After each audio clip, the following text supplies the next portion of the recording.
à des vagues migratoires devenues incontrôlables, aux revendications identitaires de plus en plus agressives, à l'insécurité, au terrorisme, le français pourrait se souvenir de cette affirmation avec une certaine amertume et beaucoup d'ironie.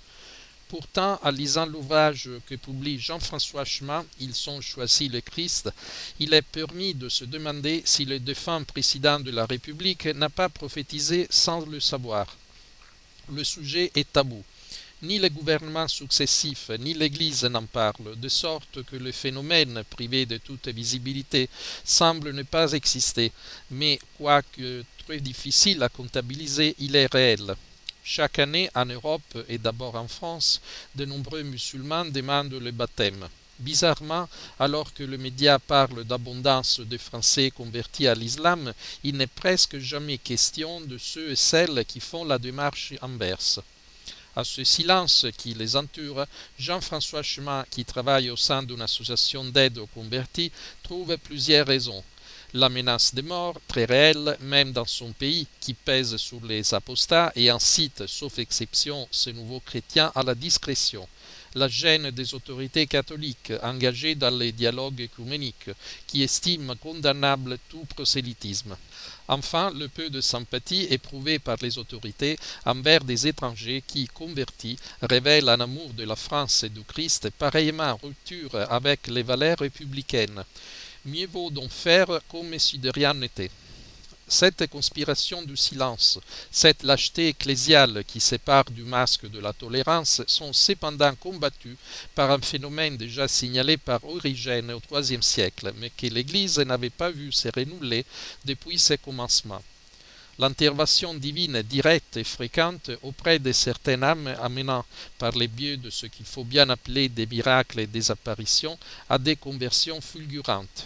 Les prêtres engagés dans l'évangélisation des musulmans racontent en faire souvent l'expérience et voient arriver des gens auxquels le Christ ou Notre-Dame se sont manifestés pour leur révéler la foi catholique.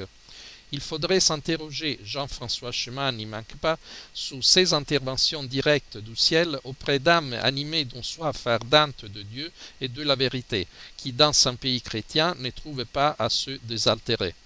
Au sein de son association d'aide aux convertis, il en a rencontré par dizaines, venus de tout le monde musulman, qui lui ont raconté comment un jour, une nuit, dans un moment de profonde détresse ou d'angoisse, de grande souffrance ou de doute douloureux, le Christ s'est révélé à eux, leur communiquant parfois instantanément des connaissances et des lumières propres à faire d'eux des chrétiens. Il conviendrait d'admirer la bonté de Dieu et sa providence, et d'achever le travail commencé en accueillant ces gens. Mais, et c'est là le plus scandaleux, la majorité d'entre eux, quand ils frappent à la porte de l'église la plus proche, n'y sont pas bien reçus, voire immédiatement éconduits. Jean-François Chemin propose un florilège navrant de ces réactions du clergé et de l'épiscopat. Ceux qui évangélisent les musulmans sont des assassins. Si un musulman venait de me faire part de sa volonté sincère de demander le baptême, je l'inciterai à faire son salut dans l'islam.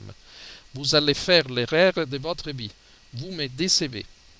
L'étonnant est que la majorité, en dépit des pressions, menaces, brimades, ruptures familiales et sociales qu'ils savent les attendre, ne renoncent pas.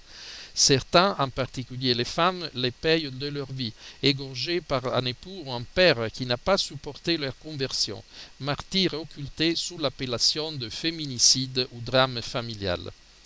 Quelques-uns se tournent vers les évangélistes qui baptisent à tout va, y compris des gens qui se sentaient et se sentent toujours, puisque beaucoup reviennent, attirés par le catholicisme.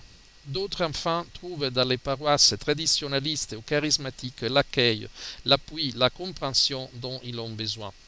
Car, et c'est là une autre raison du recul de certains milieux ecclésiastiques, les musulmans qui se convertissent ne veulent pas d'une religion horizontale et sont spontanément portés vers la liturgie tridentine et son sens du sacré, tout comme ils sont saisis d'un amour débordant pour la France catholique et royale qui regarde comme leur patrie spirituelle pour laquelle ils donneraient leur vie, ce qui les conduit à refuser tous ceux qui lui portent atteinte au plan politique.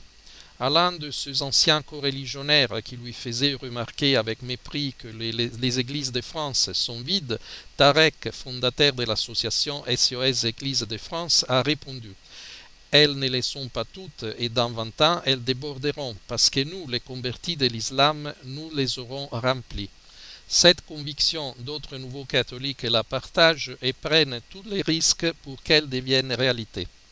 Reste à les y aider parce que la conversion des musulmans de France et d'Europe, que Dieu semble si manifestement vouloir, serait en effet pour nos nations et le reste du monde le début d'un renouveau inimaginable.